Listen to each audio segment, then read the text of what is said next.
Hello, everybody, and welcome to the Weekend Big Show College Football Playoff Preview. Friday morning here in the 580. Jeremy Schroeder, ruler of the airways, is in the 405, just adjacent to all of the thrilling events going on today in Normantown. Jeremy, how are you doing, my friend? I am here. Well, we started a little bit late to be conducive to your schedule. Hopefully that was beneficial for you. And yes, hopefully it's been a decent week for you, as I'm sure you're kind of gearing up for the holiday extravaganza of travel in this world that we live in. I am off until next Sunday, so I'm not going to be partaking in that this week. All right. Well, good for you. And man, I sure appreciate you taking the time every Friday to join me here on the Weekend Big Show. We stream live for you so that you can comment on YouTube, Twitter X, and Facebook. And interesting story, Jeremy. I took Facebook off of my phone the week of Thanksgiving because I just thought, I'm just going to stay off of it more. And I don't, and Facebook really isn't my opium of choice, but it's there, and it's where I keep up with people's birthdays and things like that, people I'm Facebook friends with. And then we try to do content here for our program on Facebook. I guess I better pull us up, huh? There we are. Did you just get the message? I finally put it together. Hey, everybody. So with Facebook, I just, I don't do the wormhole like I do with Twitter. And, just the algorithm with Twitter really gets me by the short hairs on the back, and just kind of drags me through. Instagram, not so much. I kind of, I've noticed on my Instagram feed, a lot of river otters, which is kind of cool. But anyway, so long story short, I have had more issues trying to get Meta re-downloaded onto my phone. And when I do, it kicks me out, logs me out, just getting off of there. I close out the app and then I'm logged out. I'm like, I'm not doing this. So screw you, Zuckerberg. Yeah, somebody somewhere else could hack into your Facebook account and have full access, but if you want to get in there, you can. Yeah, exactly. Yeah, somebody could get on there and send all my friends spam requests and stuff. But so anyway, but we are streaming still live on Facebook, and I try to share content as well on there. But really, if you want the gist of what we do here, as far as two random guys just talking to the internet, YouTube would be your avenue of choice. Well, it is a amazing day here in Oklahoma, Jeremy, as we look to get things going with the college football playoff. And it is a big, huge, exciting weekend in Normantown. Hopefully, just before we get into previewing this Oklahoma-Alabama matchup, I just want to say I'm never comfortable with everybody leaning one way. And that's Same. where I'm at. And even Vegas right now is that line moved 2 points? Yeah, it's 1.5 is what 1.5 for Oklahoma. And then the under went from, for a hot minute, it was 41.5, dropped to 39.5 when the line switched over to Oklahoma. It's back at 40.5. Yeah. Because there are people just hammering that under. Okay. Well, we will get to that in just a minute, but I had kind of a laundry list of things I wanted to do. We've also got playoff games in College Station, Oxford, and Eugene. And it is a full college football weekend, but it is kind of cool how OU and Alabama get center stage on a Friday night. Weather, I don't think weather will be a big factor. I mean, it might be a little windy, but yeah, it's going to be, kickoff is going to be about 50 degrees. Yeah. And is the wind actually supposed to be up in the high gusts? I haven't looked at an hourly forecast. It is saying, oh God. I mean, I know I'm making you effort really early, but yeah. Well, Apple doesn't say. Okay. Partly cloudy conditions from blah, blah, blah. Because I Okay. can't, I'm locked in here out in Thomas, and they're saying that the gusty winds will die down by 5 Oh, that'd be nice. here. So I don't know if that's the case in central Oklahoma, but so anyways, just a rundown of some things going on in college football before we get into some deep preview talk. And please comment on the stream and give us your take, give us your pick. Who do you have advancing to the next round of the college football playoffs? And you can do that on Facebook and YouTube. Jeremy, I saw where you reposted the stream. It gave me a notification, but I'm still getting something that says that people may not be able to comment on Okay. the Twitter post. So hopefully that's not the case. But like I said, I'll keep working on it. Real quick.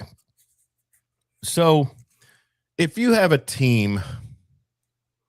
Let's just put the onus on OU.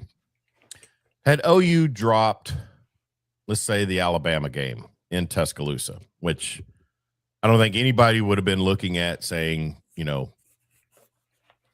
look at that team. Look what they did. It would have been disappointing. You're supposed to lose that game. The haters would have said, typical OU, can't go on the road and win a big one. The Ole Miss home loss could really bring a lot of detractors and a lot of ire for a program. But then you went out against Tennessee, Missouri, and LSU, which last year we know was really tough task for OU. Oh yeah.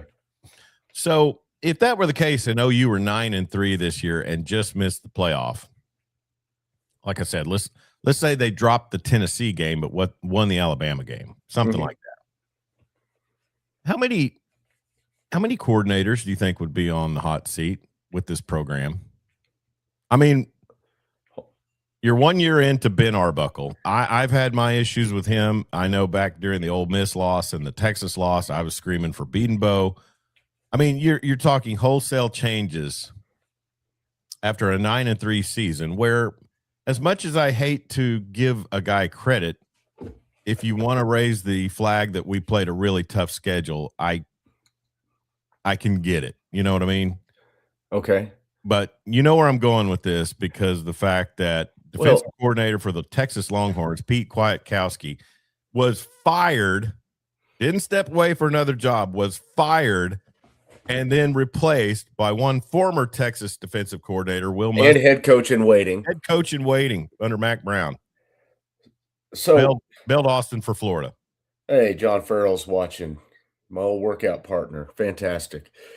Man, that's early in the season I would have said you should fire the OC, but you can't really do that. The struggles that the offense and Arch was having, the inability to run the football, but that defense was constantly good all year long. And I don't understand that unless there are legs to this Sark to the NFL rumor, and Muschamp, there's nobody out there you want. At least you feel comfortable with Muschamp because you've had him in the building. At this point, it's funny. That's why I hired you. You bring takes that I had forgot about. But at this point, there's no reason. Unless Kwiatkowski is hanging out with the pole assassin and Gia the monkey on the weekends. Maybe he bit a kid. I have no idea. But it just seems strange. It's weird. I don't like it. I thought Kwiatkowski did a great job. I mean, here's the thing. The expectations on that Texas squad going into this season on each side of the ball were way, way too high. And I'll say this. And they always will be. Defensively, last season, that Texas squad was as good a defense as I've seen. And they were really good this year. In burnt orange. They were good this year, but I mean, look at how many draft picks they lost last year. Look at how many defensive players. Jeremy, when you watch the NFL on Sundays now, you hear Texas players' names being called out. How often did that happen before the year 2021? Not since Derek Johnson and Quentin Jammer were Something, yeah, roaming the who I guess fields in the Quentin Jammer NFL. was high all the time when he Oh, he played, yeah. was drunk. He was drunk. Oh, drunk, yeah. Drunk. Yeah. But see the gap between the expectation for Texas Yeah, and the reality for Texas, it and the delusion of Texas is massive yeah, because there is massive expectation. There's massive delusion into what that program is and has been since Daryl K. Royal left. yeah. And Well, the expectation has never gone down. when they played Oklahoma and won in the Cotton Bowl, the color commentary was that Sark went to the defense because the offense had struggled mightily and told them, we do more. We need Uh-huh. more. Do more. And I would say, other than, and granted, they looked like trash against Kentucky and Ole Miss, but you got bailed out. It's team ball. Your special teams and your offense came through when you needed them to, whatever the case. Your defense stopped, a hapless Mark Stoops team, running the same dive play twice in a row. But think about all the bad situations that offense put that defense in Yeah, early in the yeah. year. Well, and at Georgia, Gunnar Stockton starts looking more like, Stetson Bennett in the fourth quarter, Uh-huh. because they were tired and the offense did Sure. absolutely nothing. And, you know, football is the ultimate team sport. I don't care what anybody says. Basketball, you can have one or two good players and get far in your playing. Football, you need 11 guys out there that have an assignment and complete it to have success. And then when you talk about the three sides of the ball, you've got to play complementary football. You hear it constantly throughout the season. And, yes, here's the thing. Look at Kwiatkowski's, home record during his tenure as defensive coordinator under Steve Sarkisian. I mean, I had not thought about the head coach in waiting thing until you just popped it out there. That did not cross my mind, because my thinking was, if I'm putting a coordinator under the gun in that program, it's the offensive coordinator. But that's the head coach, Chuck. And thank you. I mean, But that's the thing. I mean, the Kwiatkowski's Muschamp play calls thing. haven't been they haven't called any zero blitzes that cost them, a No. game-losing touchdown. Well, the Muschamp thing is just bizarre.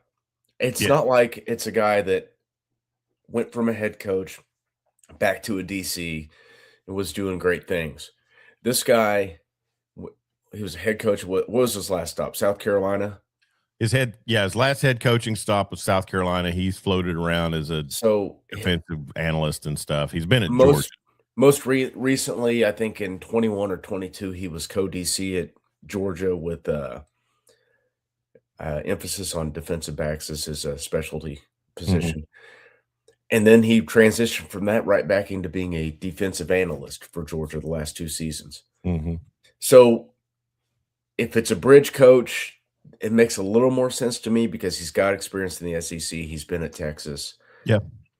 But other than that, it doesn't make sense. No. It's a dumb move. I Well, don't think you should fire successful coordinators.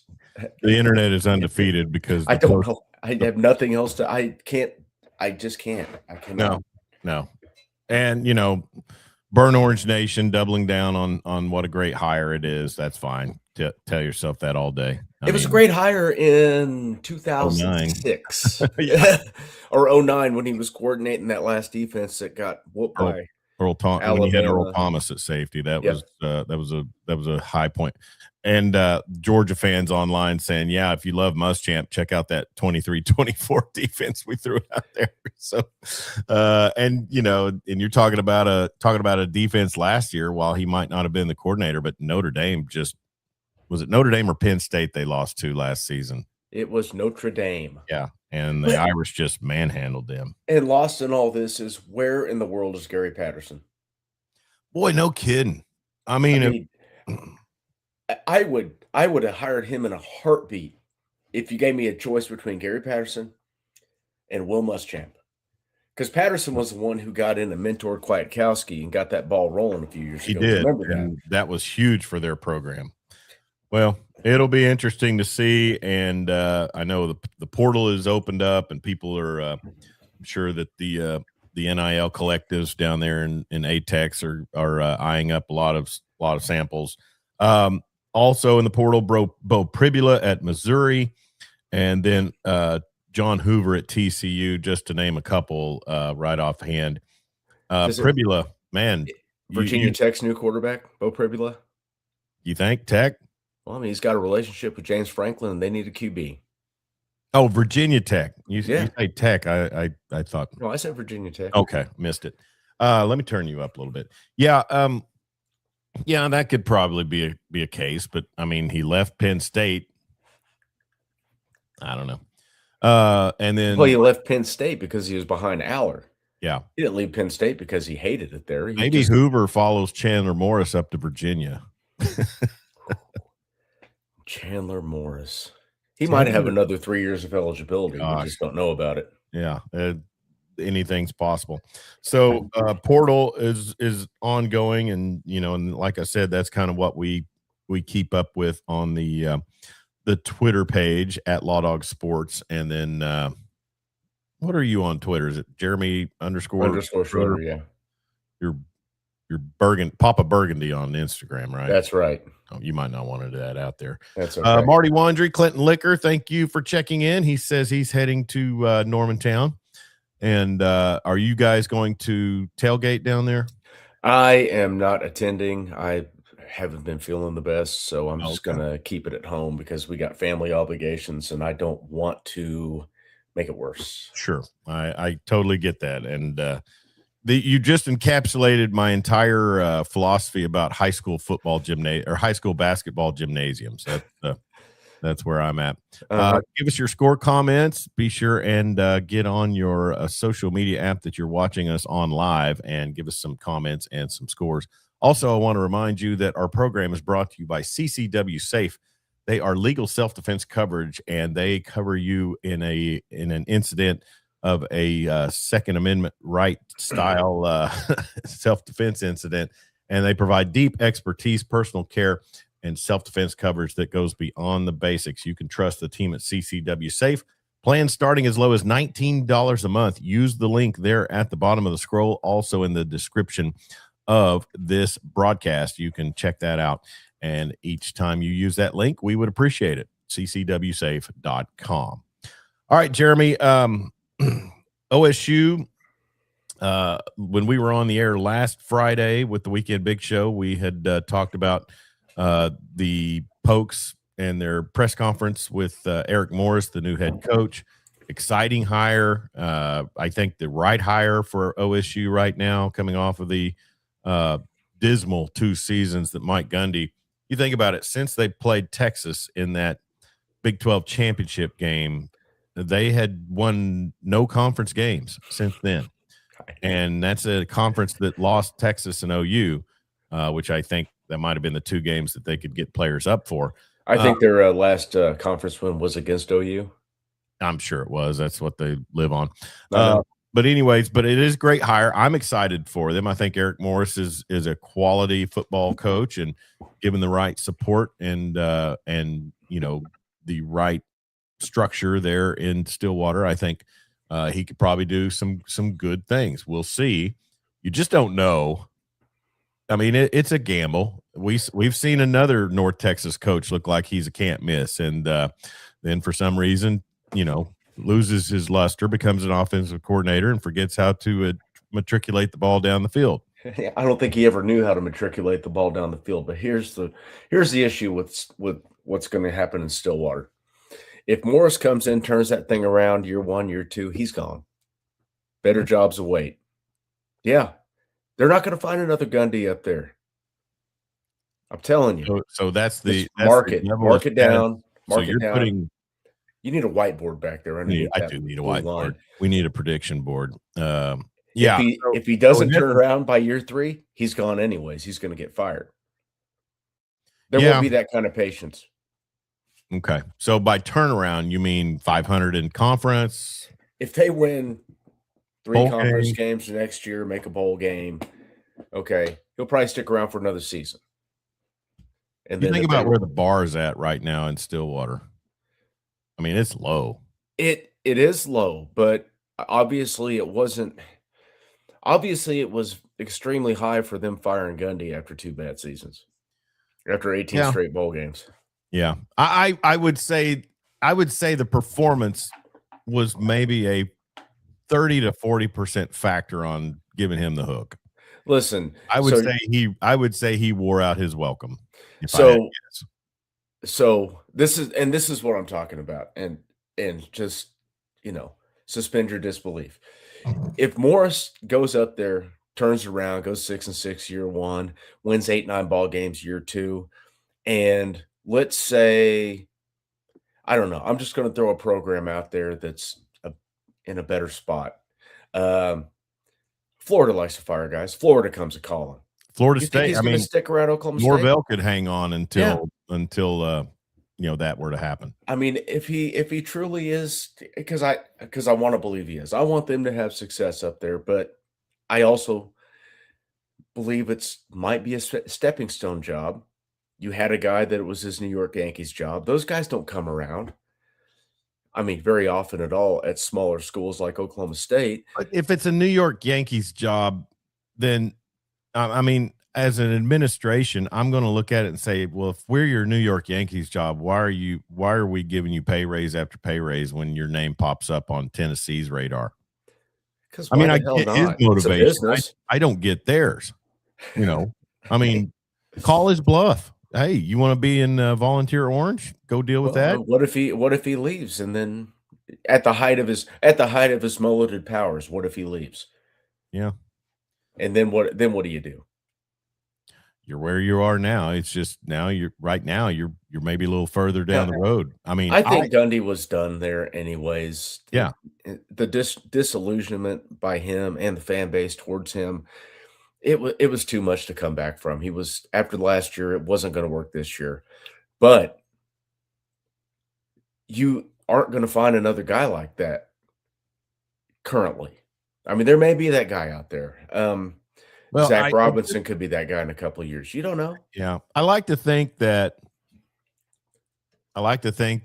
Morris, where was he? Incarnate Word. Yes. And then North Texas.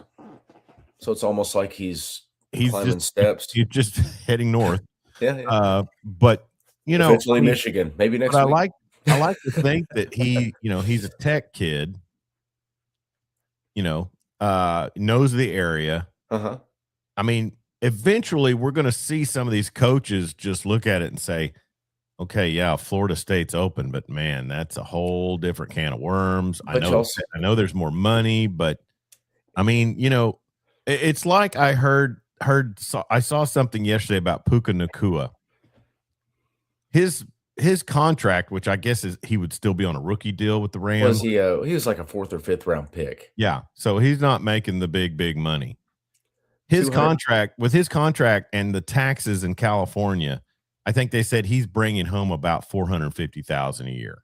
That is correct. Yes. So, what would that guy be commanding on the portal market right now? He had 225 yards last night against a really good Seattle defense. That guy's a stud. I mean, that game was crazy. I mean, it was nuts. My goodness. And Big Sam Darnold, man, proving the pencil neck out in LA correct on a regular basis. One of my work buddies is a big Vikings fan, and it's like, you should have just held your nose and offered Darnold that contract. Yeah. He wanted too much money. Like, okay. Yeah. Who cares? You're not paying Kirk Cousins anymore. Well, yeah, that's off the books. And then I don't know, but that was a crazy game, and just surviving 2 pretty critical interceptions as well. Yeah, I've got a soft spot for guys that have to endure the terrible NFL franchise being drafted, by Cleveland. Except for Shedeur, I have no soft spot for him. But since you cracked that egg, I'll say one thing about Shedeur. I think he wins the press conferences. He's In a a very in articulate, a engaging individual. in a weird way, I think he wins the press conferences. I'm less of a fan of his family than I am of him. I'm not Him a as fan of a his player, play I don't style. have it. Huh? I'm not a fan of his play style. I don't think it translates to NFL. We'll see. I mean, here's the thing. He's got a million uncles out there taking up for him. I mean, he could have a he consistently turns 10-yard sacks or throwaways into 25-yard losses Yeah, he because does. he drifts, Yeah. and that's not conducive to being And and maybe he'll learn eventually, but he didn't learn at Colorado. that I has to be what Stefanski is just, you know, lighting him up. That has to be the hesitation. But what I'll say is this. Um, I think he's got arm talent, He does. and I think he's got the stones to be willing to send the ball downfield. Like you said, you just got to be able to read the pressure and Yeah. realize, get rid of this thing. I mean, because He's Lord got knows. the arm talent, he's got the athleticism, and more importantly, he's got some pretty good weapons in Cleveland. Well, apparently, according to Louis Riddick, Jerry Judy's a complete bum. So, Okay, David Njoku's a good player. no, I'm just talking about the interception that went through Judy's numbers and ended up a touchback in the end zone. I mean, I'm sure Riddick played. I'm sure Lewis played perfect football during his time. Oh, I'm sure, and a lot of it's the hater in me because I want to see Cleveland just fail and Yeah, fail yeah, and fail for they're what they they're a did to Baker. despicable franchise. For what they did to Baker, Uh-huh. and is Deshaun Watson ever going to play again? Is he going to play That's next a good year? question. I mean, Yeah, he's still on. They're still on the hook for many, many millions with and that would some bum. franchise like the Raiders take a flyer on him? I think they took their flyer. I think they need to draft a kid and just let him grow up. Yeah. Or just spend all those picks on offensive linemen and give Geno another year. Something. I mean, Yeah. do like Seattle, get a big, huge back and just, wear people down. Hey, there's something to be said for a BYOB guy, Give him the ball, the ball in a sliver and watch him work. Find a Michigan State former running back. I don't know. That's the cure-all. An old Ohio State fullback. Something. Yeah. All right. So we are the Weekend Big Show. He is Jeremy Schroeder, the ruler of the airways. I'm Chuck Ramsey, the Law Dog. Follow us on our webpage, lawdogsports.com. I believe our episodes that we upload to Spotify still show up there on the website. In fact, I know they do. You can follow us also on Spotify. If you don't want to look at these two beautiful mugs, you can just listen. And we are on Spotify at Law Dog Sports Podcast. Cam Hall says the Raiders should try to get Kyler. Kyler's going to get another chance somewhere. I think Kyler's going to try baseball. I doubt it. When he did have success, it was with Cliff in an offense he was comfortable running. Yeah. But Cliff was a terrible head coach. Now he's running an offense he's not built for. Well, I heard on one of the national shows yesterday, we came into the city and my wife had some appointments, so I listened to a lot of radio. And I heard yesterday they say that there was a former NFL defensive lineman who said that, and right now, Jeremy, there is a total wave against diminutive quarterbacks. But there was we're doing this again. I'm just saying it's the things I hear. And there was a former defensive lineman that said he heard, he sacked Kyler Murray and heard him wince in a way he had never heard a quarterback wince before. and so now that's started the whole wave against shorter quarterbacks. But generally people that throw those numbers out there have some backing, but I wish the best for him. Obviously, he's former Sooner quarterback. But Cam Hall, thank you for checking in and giving us a comment there. Be sure and comment on Facebook, YouTube, and possibly Twitter X. We'll see. But Jeremy, just crazy football weekend we got going on here. Also, your Thunder get back on the winning tick after a loss to San Antonio. in the NBA Cup semifinals. Got to cement in that really high draft choice, That's just to right. remind the Clippers that, hey, that pick needs to be really high. Yeah, and they got the 122-101 win last night. Kawhi Leonard with 22 points and 8 rebounds for the Clippers. Shea Gilgeous-Alexander, 32 points, 6 assists, and 7 rebounds. This is going to really kind of blow your mind. Go ahead.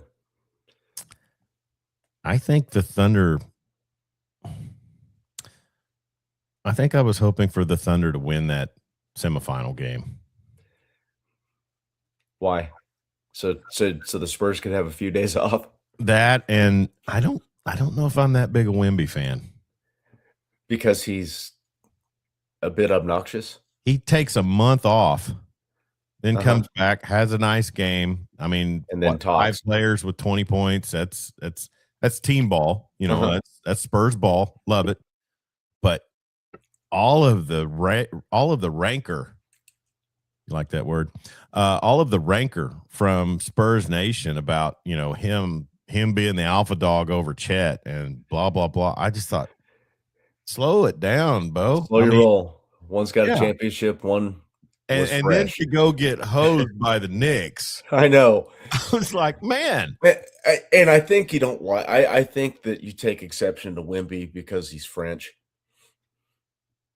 But I didn't really with Parker, Well, yeah, but maybe because he was dating Ava Longoria. I don't well, those were the salad days of the Spurs when you had Parker and Ginobili and Tim Duncan and you're winning Beautiful 5 time. championships and you could take it. And OKC didn't have a franchise for right part of that. But you also had to, it's easy to talk when you've done, right? When you've done it, run your mouth. Go off, dude.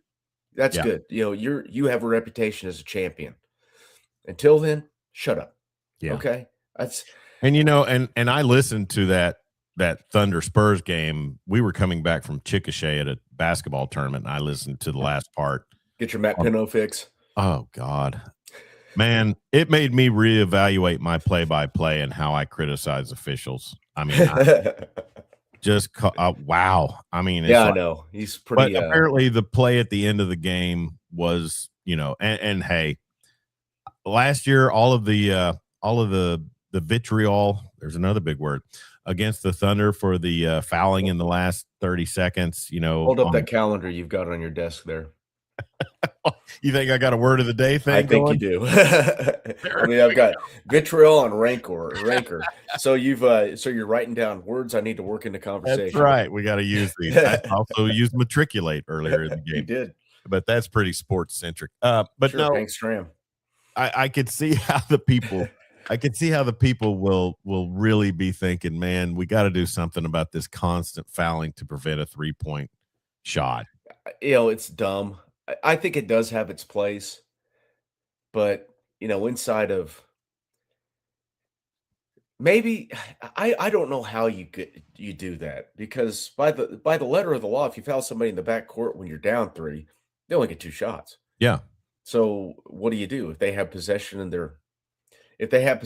need a 3 to take the lead, you just award 3 shots for a backcourt foul or a foul. I know it took 10 minutes to finish out the final, Well, that's any basketball game.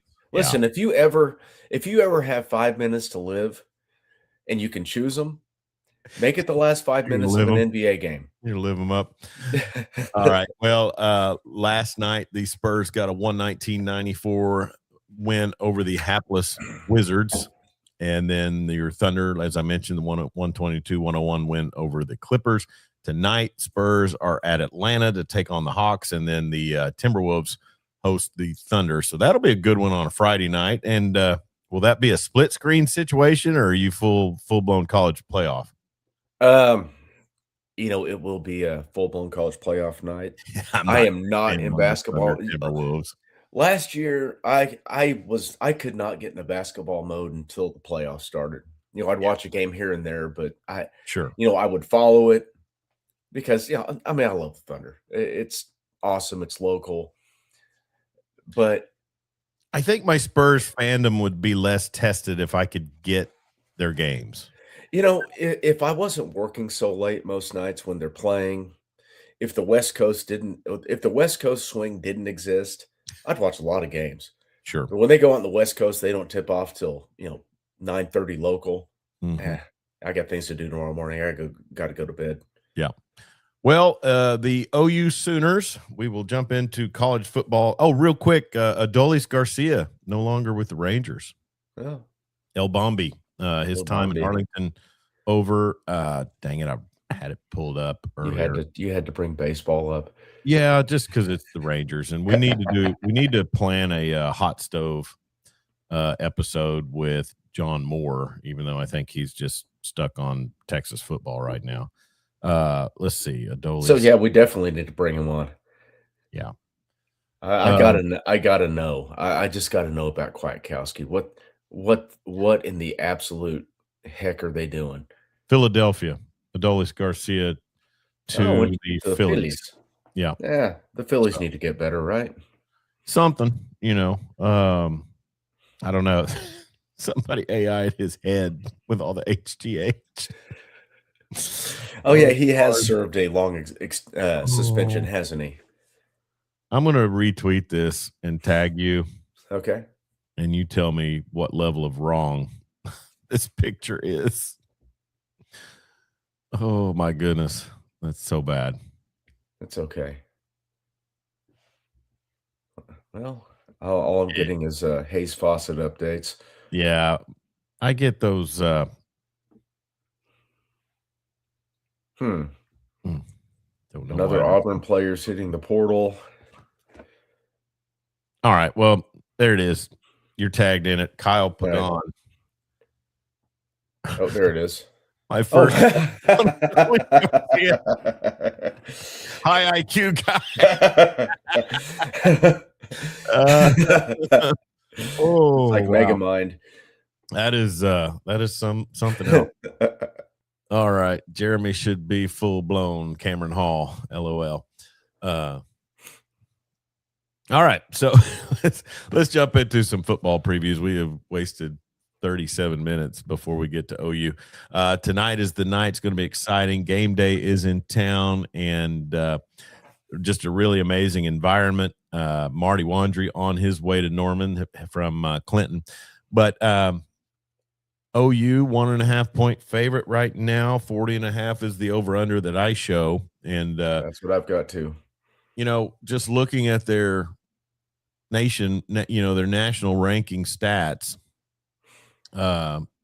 obviously Alabama can throw the ball. They've got really talented receivers. They've got a quarterback who's accurate, but to see, this is probably what keeps Nick Saban up at night. 118th in the nation for rushing the ball at 116.2 yards per game. I mean, OU can't run the ball, and they're 8 yards more per game than Alabama. That is something I did not know I would see in my later adult years.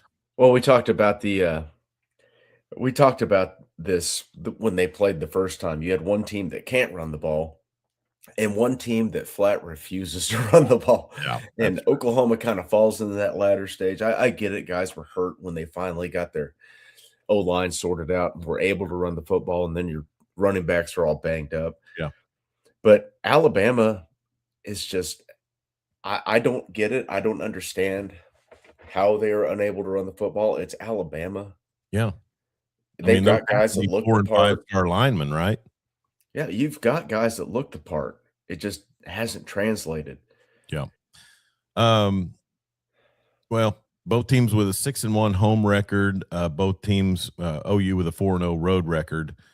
Alabama really kind of got beat down in that SEC championship, and it was really kind of obvious. Then I started seeing and I'm sure it was unsubstantiated, but I started seeing all of the Ty Simpson injured back stories and things like that. I mean, has not been listed on an availability report. Every player is banged up right now. But I will say this. This is the first time this season that Oklahoma has won the availability report. Point taken. Yes. Alabama's got 6 guys listed as out. OU has 4, and we've known about Gentry. Kendall Dolby, we knew he was going to transfer. Jeremiah Newcomb, special teamer, defensive Mhm. back. Don't recall him playing a whole lot. And Troy Everett, who's been a mainstay on the availability report in the out category for 2 seasons now. And you Was got the Michael as doubtful. Michael doubtful? Was R. Mason Thomas listed on probable or questionable? He was never listed. Okay. I thought I saw it. Somebody must have put together some farce list that I thought I saw him as questionable. But at they one. got Cuevas listed as probable. I know he's been banged up. He was wearing the black no contact jersey at practice this week. Uh-huh. And another tight end, Danny Lewis Jr., also probable. So they're banged up in that room. Cuevas gave OU fits. And I know the one time that he got loose was because both linebackers were looking at the sideline, getting the call in late, and he just kind of drifted underneath them and was gone. Yeah.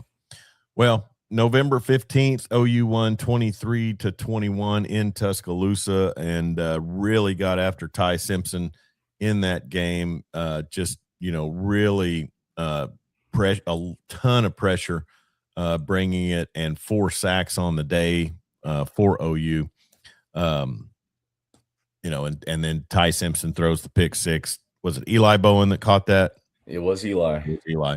I honestly, I didn't get to see any of the game. I was calling SWASU women's basketball that day for the GAC MIAA crossover event, and you guys were keeping me kind of abreast on the Law Dog message thread, which was mighty great of you guys.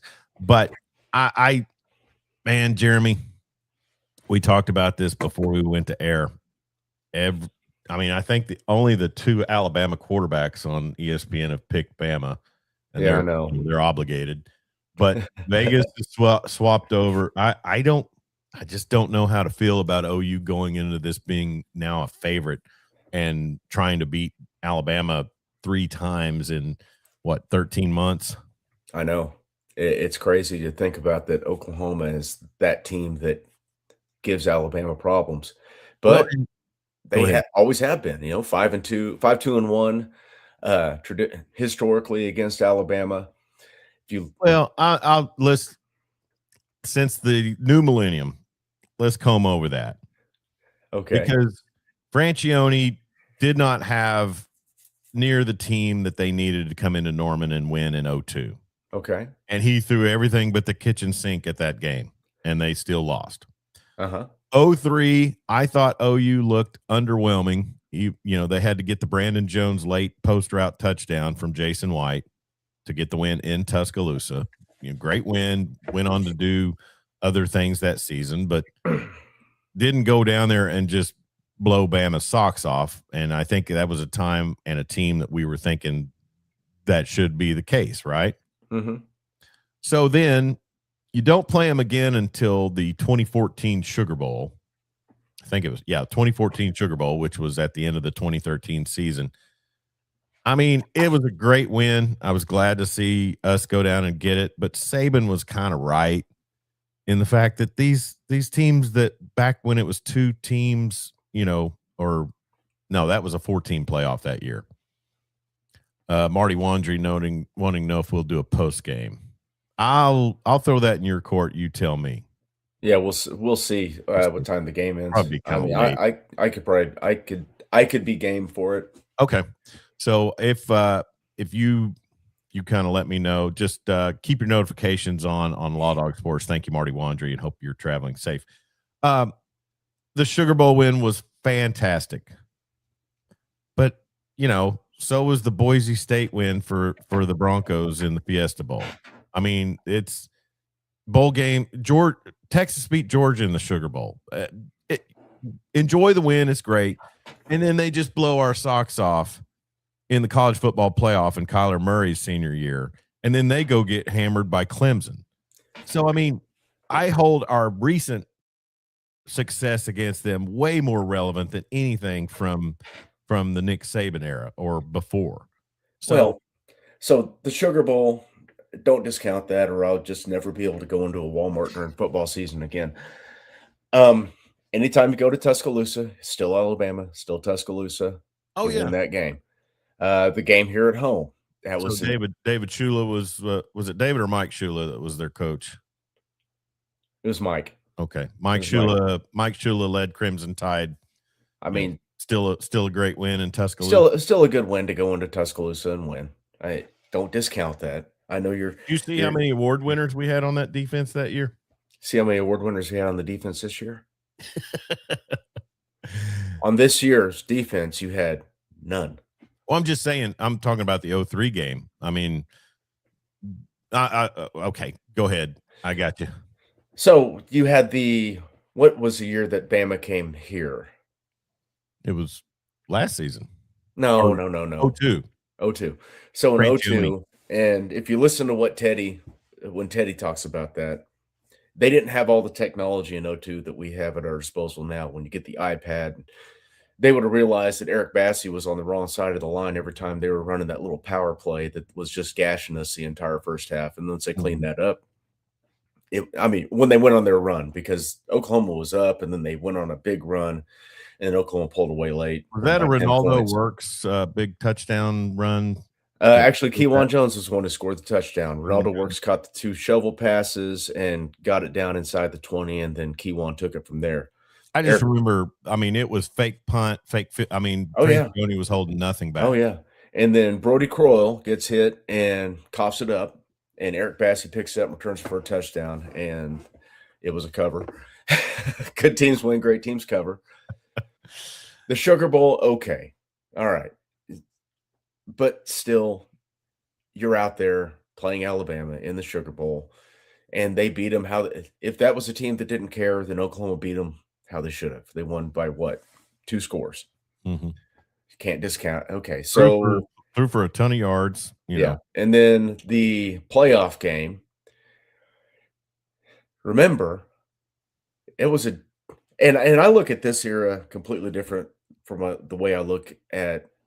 And God love Bob Stoops, love him. He saved the program, brought it back from the depths of hell. But his last couple of years going into Lincoln's entire tenure, no defense, soft. So you had that Alabama game. Quinton Williams came out, set the tone, pushed our center back into Kyler Murray about the first, 5 times they had the football. Couldn't get anything done. Ended up losing by 10 points, I think. I just remember it was because Alabama was taking knees inside the 20. I just remember we had cornerbacks that couldn't stay with their tight end. I remember that. And that was Mike Stoops still the D coordinator then? No, I think he had gotten no, he'd gotten the boot. That was the year he got the boot. So that was Diaco and Ruffin McNeil. Yeah. Yeah, they were still playing that lame bail technique where they're given so much cushion that anything inside of 20 yards was an automatic completion. He picked them apart all the way to a 28-0 lead. Yeah. So I'll just say this. My thing is yes, OU has success against the program of Alabama. The recent success is what turns my head. It's the defense. Yeah. And that is what gives me the warm fuzzies about any game that OU goes into now is I know the defense is going to keep it tight, and I know that defense is going to go out there and cause problems for an opposing offense. When you're getting the ball, when you score 23 points and your worst field position is like at your own 40, which I think it was against Alabama in Tuscaloosa, you're not going to get a lot of yards because you don't have to. So turnovers can dictate a performance. We know that. The comparison of stats, Jeremy, and granted, neither team could run the ball. 80 yards for Bama, 74 for OU. And as you mentioned, I give you full credit. It's the team that wants to run the ball. But 406 to 212 was the total yards, 326 passing yards for Alabama. Your defense did just enough, but they're going to have to clamp down on that more tonight. Because you can't guarantee that you're going to get turnovers that turn into scores. That is true, but it's not like they were fluky turnovers. They were created turnovers. Now, you're probably not going to get that tonight. They were hard hits. They forced the fumble on Ryan Williams on the punt return. That was, good hard hit, knock the ball loose.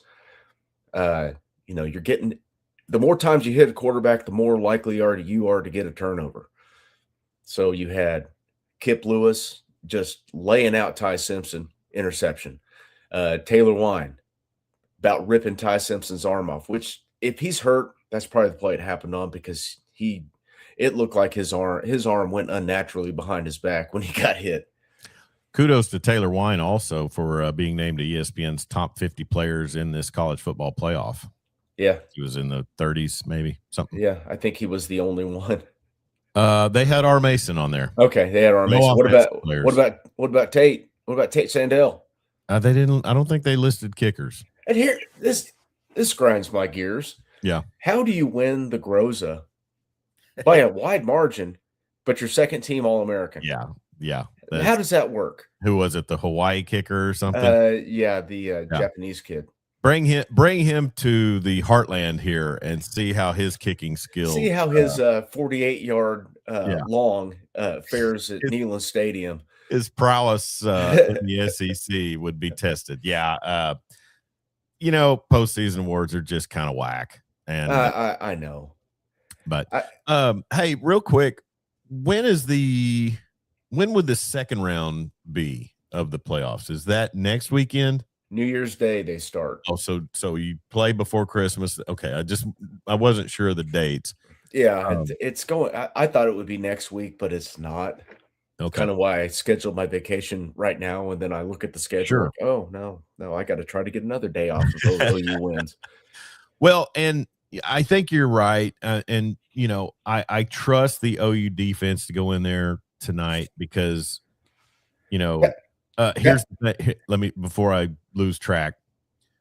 It's not Trinidad Chambliss rolling into Owen Stadium tonight. No, it's not. And here's another thing to look at. That first half that Alabama put together was as big an aberration as 3 turnovers. And here's why. OU was loading the box, daring them to run the football, leaving a lot of guys on islands. They racked up a lot of empty calories through the air. Second half, had 80 yards. Well, and no R. Mason Thomas in that first round, and he's should be good to go tonight. So, and another thing, I think the disrespect to the interior defensive line of the Sooners is just palpable. And I would think that would make me want to go out. Hopefully David Stone can curtail the emotion and make big plays without getting penalties. I almost threw my phone when I saw the all SEC team released and no David Stone, no Grayson Halton. Why? How? I mean, Grayson Halton is a big play machine. Yep. He is disruptive. He caused, stats are a meaningless marker for a defensive tackle. Mm-hmm. Because if you are sucking up blockers, you are creating penetration. That means your ends are going to be able to get loose because you're making the quarterback move. You're creating that up the middle pressure. You're creating gaps for linebackers to come in behind you. Sure. Those two are great. I mean, Owen Heineke has benefited greatly. I mean, nothing against his performance, but I mean, he's an effort and he's a role player guy, and reminiscent of his family. But Kobe McKenzie and Kip Lewis not being mentioned on any SEC team is a slap in the face for two really good linebackers. But that's the great thing about the playoffs is you get in and you get to go out and show out what you have and what you can do. And hopefully that'll be the case tonight in Normantown. Alabama, the running back they had, did he play in the first game? What was his name? Jam Miller? Yes, he played. Okay. So I don't know. It's the 8-9 matchup is always designed to bring out the most contradictory predictions, I guess you could say. But like I said, I'm real hesitant to jump on Oklahoma here just because of the fact that everybody is. But you have to look at it and think, man, if you can't handle your business in this one, then you have to think, Jeremy, on the offensive side, we rave about the defense, but Man, surely they've got some things etched out and worked out with the time off they've had. I have heard from, well, practice reports that the velocity is back. Okay. He's not wearing the wrap anymore, talking about John Mateer. Sure. But that being said, he's got to hit his layups. You hit the layups, you keep the chains moving, Uh-huh. big plays will pop open. Now, they're good for 1 or 2 explosives a game that will change the game, but I would like to see those explosives come on, nice sustained drives. And if you can sustain a drive, you have more opportunity for an explosive. And you take time off the clock, which is always a great Yeah, thing. in any situation, particularly with the chance that there could be weather factors such as wind or anything like that, shortening the game, pounding it on the ground, those are the type of things that will benefit you, right? Oh, yeah. You I know, mean, we've been talking about this since game 6 when they remembered that, hey, this Xavier Robinson guy's a pretty good running back. We should play him. yeah. If they can get him moving and get him touches in the first half, that will greatly benefit the offense in the second half. Will Yeah. they do it? Probably not, because they just don't do things like that. Yeah. Somehow we'll see Jaden Ott on the field tonight. That's And where I was going. wonder why he's out there. Yeah. We are the Law Dog Sports Podcast. This is the Weekend Big Show. Chuck Ramsey, the Law Dog, Jeremy Schroeder, the ruler of the airwaves. We want to remind you that we are sponsored by CCW Safe, legal self-defense coverage with plans starting as low as $19 a month. If you exercise your Second Amendment rights and you find yourself in a self-defense situation, a justified self-defense situation, you will wish you had CCW Safe. If you do not, self-defense support with deep expertise, personal care, and self-defense coverage that goes beyond the basics. That's the team at CCW Safe. You can trust them. I trust them. I've known them for a long, long time. So be sure and use the link at the bottom of the scroll and also in the description of this broadcast to check out CCW Safe. All right, Jeremy. Yeah, we could lean towards. We'll just tentatively say we will look at going on the air. Hopefully, it's not some triple overtime affair. I don't know, but we need folks to be getting on here and giving us their picks. Let us know what you think will happen tonight in the first college football playoff game of 2025. I guess it's not the first because last year the playoffs were in early 2025, but the 2025 season.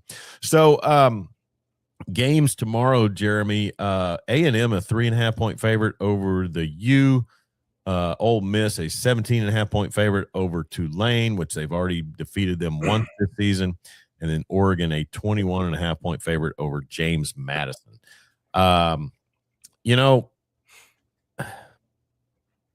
I saw a lot of quotes on Twitter from Nick Saban talking about, you don't let a AAA team play in the World Series or the Major League Baseball playoffs.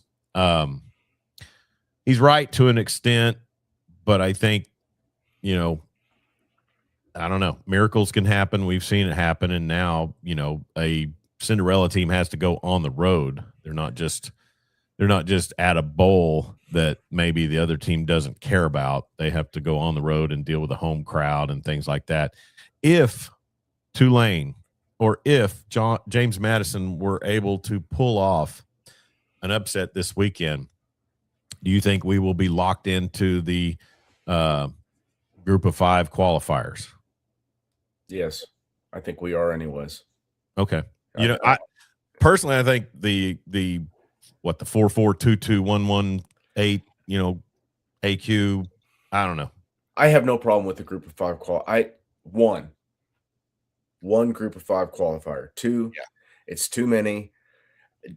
I'm sorry, James Madison is going to go to Oregon and get smoked. Yeah. Tulane, I think, has a puncher's chance to get inside that 17.5 points. I think they're going to cover the 17.5. Ole Miss may have some issues, not having the lane train on the sideline may quell some of their, play calling. Yeah. They could have issues. So Charlie Weiss Jr. is there. So he is there. They got offensive staff there. I just think that Tulane playing the way they are right now is going to get inside of that 17.5. Yeah. But Oregon's Marty, going to beat the crap out of James Madison. Marty Wandry from Clinton Liquor says OU 24-17 and That's a lot of quantifies it points. with 8 field goals. Okay, that makes more sense. Connor Carr says 13-7 OU. Only touchdown scored as a OU defensive TD. Well, I would take 13-7 OU. Only touchdown scored on a punt return by Isaiah Satania. so if it's 13-7, Alabama would get what, a field goal? Touchdown. I mean, I think he means the only OU touchdown. Oh, okay. Oh, only touchdown scored as OU defensive TD. I meant that. I took that as being for the game. So thank you, Connor Carr, for checking in. And man, I hope Connor's feeling field goal okay, and 2 man. safeties. That'd be that'd be crazy performance. Hope Connor's feeling okay. And I told Connor on Twitter that we were going to start being bigger haters to try to get more interaction on the platform. And he said I didn't have the moxie to do so. So anyway, but hopefully he's recovering from a car wreck there in Oklahoma City that looked just pretty wicked. And hopefully 2026 will be a better year for the Carr family and their auto insurance adjustments. So praying for you, pal. Anyway, so yeah, I mean, but looking at these other games, Miami does have a puncher's chance to go in there and not handle A&M, but go in and kind of do the things that we've seen Miami do over the years against some of the Texas teams they've played. But, Saban's thrown out that Texas A&M pipes in crowd noise and the 12th man is a myth. And, I mean, throwing your own buddy under the bus. And it's Texas A&M. No one likes them.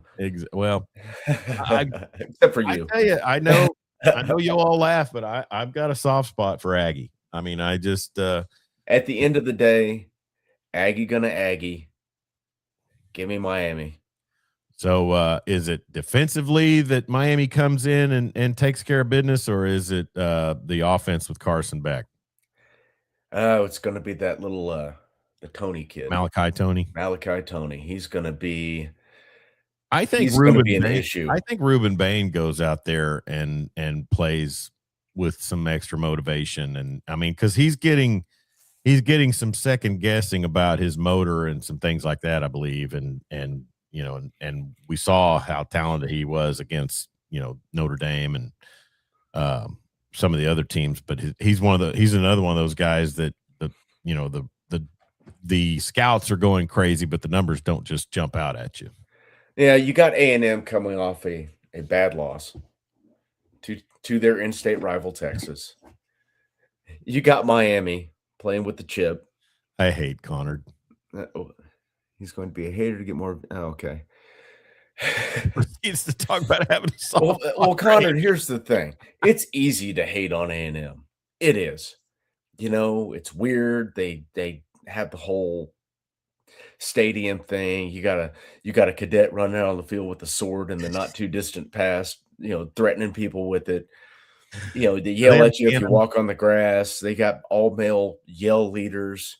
I mean, I love Texas Tech too, but the band is wildly overrated. Hey, look, we can walk in a straight line and turn. Hey, I will not. Dandy. That is where I will draw the line on this program. The A&M band is high end. Well, that you draw that line, and I'm just gonna walk right over it. I'll say this. I mean, overrated. A lot of things they do are corny and culty, but then again, they don't have some kid over there with a bell that looks like he could be engaging in self-pleasure either. I mean, they took the lead from other SEC programs and claimed championships they didn't play for, claimed conference titles they didn't play for. They were SEC style before it was cool, right? And they haven't won a national championship since integration.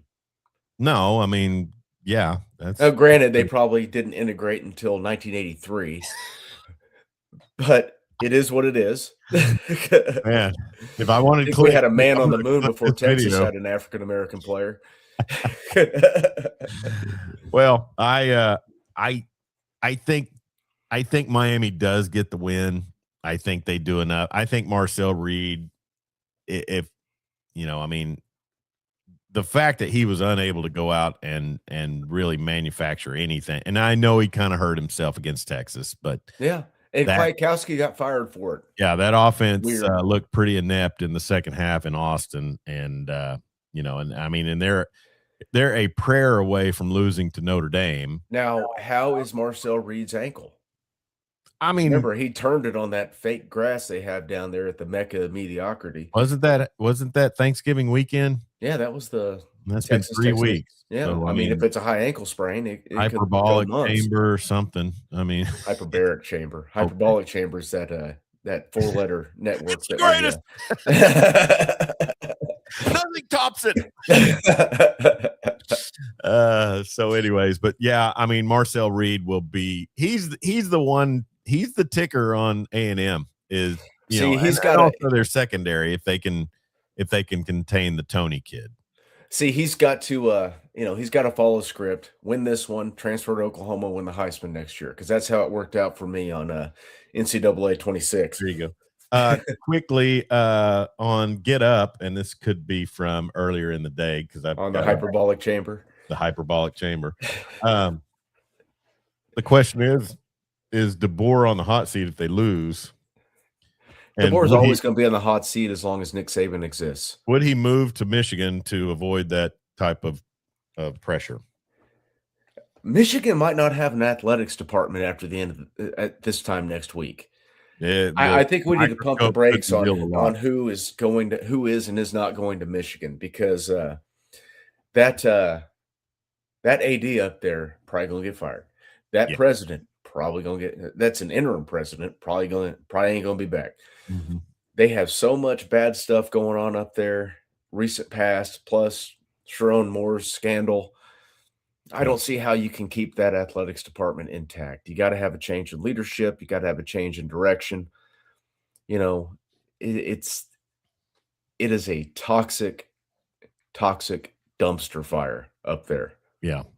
Well, and you know, the first person that should be thrown into the flames is Dave Portnoy.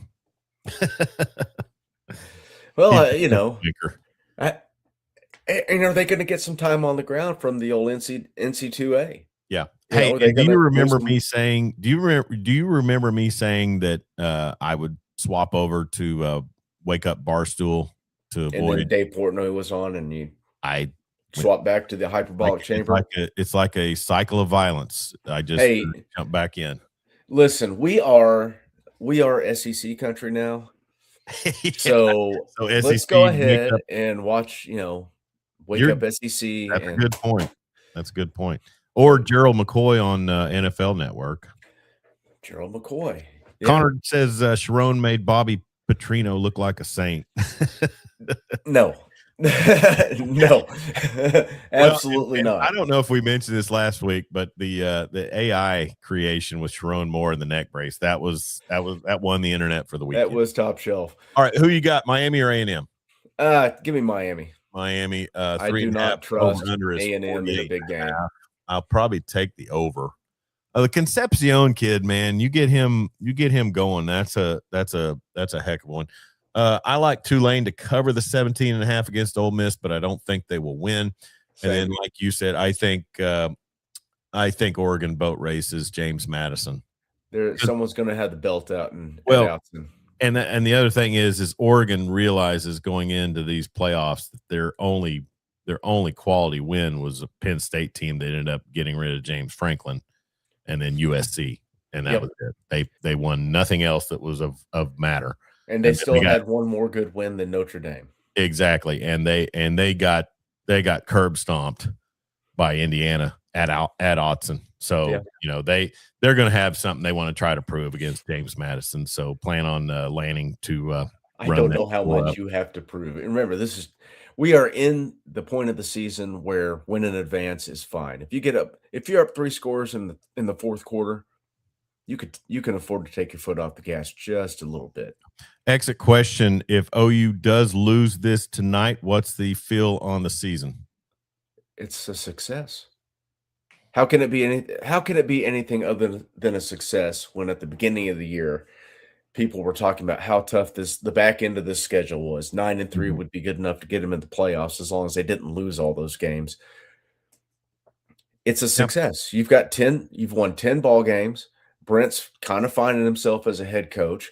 You're doing it in not the most ideal way, but you're doing it in a way where it's replicatable, where you have a formula where you can just go out and suffocate people with the defense. What's the guy's name from On Three? Not Nakos, the blonde guy went to Oh, Baylor. I don't know. He called Oklahoma the Komodo Dragon of the college football playoffs.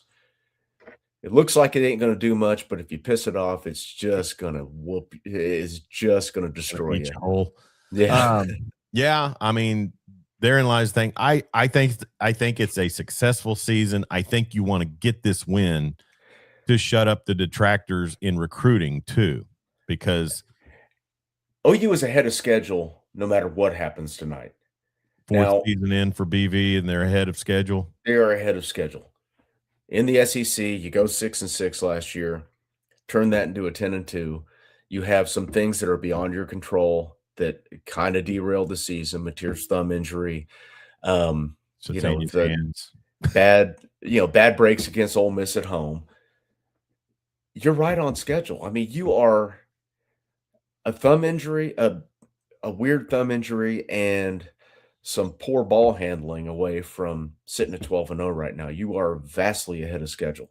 Well, and my hope for Oklahoma football is that things were worked on during the time off between the LSU game and tonight, that Ben Arbuckle, John Mateer, Bill Bedenbaugh, and that offensive line have got some things worked out, have got some things that they're prepared for, and will go out and control the line of scrimmage in both the pass and the run game.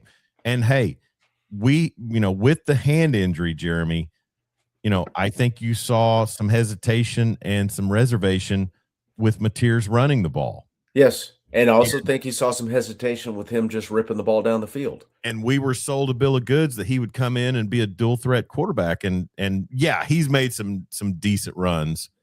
And really, here's where I am a hater. I'm a hater against my own, and I only cherry pick the bad stuff in the 2 losses. So, that's me in a nutshell. Yeah, and you cherry pick the bad stuff in the wins too. That is you in a nutshell. What was it? What did I call you? This is me in a nutshell. the purveyor of gloom and doom. Listen, I think Bama's going to win tonight. You got. I mean, I'm picking Bama. Yeah. I mean, in my heart, do I feel that? No. Yeah. But if you look at the pick'em, every week that I picked Oklahoma, they lost. Yeah. Every week I picked against Oklahoma, they won. So you're going full blown Costanza. Alabama in a rock fight. All right. Well, I will take the Crimson Tide probably in a low scoring affair, like a 17-13 thing or something like that. And now with me saying that, OU will win like 42-35 or something, That's assuming that Bama's going to be able to score 35. Well, yeah. I mean, in this time of year, and also kudos to the Sooners. Never before has a December home game been played for OU, and that's weird. Here's something to think about, Jeremy. 25 years since OU won their last national title. Stop. 40 years since they won the national title before that. Uh-huh. So maybe some numerology involved. I don't know. Maybe they win, focus on one game at a time. You got to go 1-0. 25-35. So if they can win a national title this year, then it would be probably 2075. Don't do that. So listen, tonight, yeah. OU is going to play their 5 best O linemen. This is going to be the second time we've seen this year. You're going to have Simmons out at right tackle, Foji at guard, Fabechi Nwewu. That's a hard name to say. I think I said it right. Trickles off the tongue. Will be more comfortable at center. He didn't play bad against LSU, but it was a late switch because of the Mycla infection. Yeah. And then obviously, my fever dream on the left side, Michael Fasusi and Eddie Pierre-Louis. Sure. The only French name I love to say, Eddie So Pierre-Louis. so having said that, and we need to get out of here. Having said that, Jeremy, I mean, the excuses will be out the door if you can't work the ball down the floor. That and like Marty said, and he's saying it's time to open up the playbook as well. But another thing, Jeremy, is you've got to move the ball at least between the 20s because you have a field goal kicker that can do amazing things, get points on the board. Now, That LSU game, that was what was most disconcerting to me was they could barely get the ball down the field to get him in range. so all right, Chuck. So let me see if I've got this straight. Now, my memory's not quite what it was. It was a problem. It was a problem when OU's defense let Alabama move the ball between the 20s in the first matchup. Okay. And and they got a lot of empty calorie yards. But now you're okay with that if OU does it. Well, when you have If they OU won the defense game and on the had other 400 side, that's yards. what I'm getting at. I mean, you've got to at least be functional enough on the offensive side that you can get your amazing field goal kicker in range. That's You how also have to remember in that first game, OU flipped the field a lot. Grayson Miller was great in that game. Mhm. I mean, they would Yeah. pin Alabama deep so they could get those empty calories. There's 3 phases of the game. OU is absolutely elite in 2 of them. They have quite by far and away the better special teams unit than Alabama. Alabama can't kick field With goals for that God's sake. defense, you've got to move the ball enough between the 20s to get Sandell in range. That's all I'm saying. And then you probably have a high percentage chance to win that game. That's where I was going with that. Okay. Now, if they go out and they lose the game, but they have 400 yards, how are you going to feel about that? Well, it'll suck. But Okay. then it'll say it was Venables' play calling on the defense. Because they gave up 400 yards against Alabama in the first one, but nobody was concerned about that because If after you're gonna give up halftime that they many just turned yards, off the faucet. you sure better win the turnover battle. Man, I just did Herbert the pervert whistle blow there. Hey, Muchly on paper, boy. paper boy. In that first game, it was a feeling out period in that first half. As it is. Would you agree with that? Yeah. I don't think they're gonna have to do that tonight, but because we know what Alabama is. Yeah. Would you agree? Oh, I mean, they're a pass first, run when you can offense. Now, if Bama comes out and just starts gashing us on the ground in the first quarter, well, yeah, adjustments will have to be made. I think that's why so many picks are coming in on Oklahoma as they figure you can, if you're able to stop the run the way they did, you're able to maybe slow down the passing game. I don't know. But when they realized they didn't have to load the box to stop the run, it was a completely different ball game. Well, also the fact that this Bama offense, even though they've had time off since the SEC championship, that was not the same Bama offense at the SEC championship game that faced OU or Georgia earlier in the season. And this is going to be a wild statement, but there's some fact in it. OU's offense was playing better than Bama's did against Georgia. LSU's got a damn good defense. That's something that's probably not really factored in by people who don't really look into it. Yes, there are a lot of Joes. There are a lot of Joes on that LSU defense. I love Jimmy and Joe down there in the boudin. Down in the bayou. All right, we need to get out of here, buddy. But man, what a show. And it's going to be quite the night tonight. I'm going to have the Rotel and Velveeta warming up throughout the day.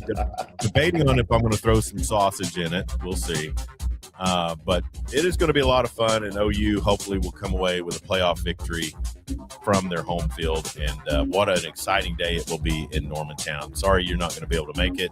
50 Cent going to lead the team out? Is what? Is 50 Cent leading the team out? I don't know. But, Brian Bosworth is going to be the guest picker. DMAX Bravo 95 Bama by 10. Bama by 10. Well, anything's possible. Yep. All right. Thank you for your picks. Thank you, Connor Carr, Marty Wandry, and Cam Hall and John Farrell for checking in. Also, We might have had a couple of bots check in too, but we appreciate it.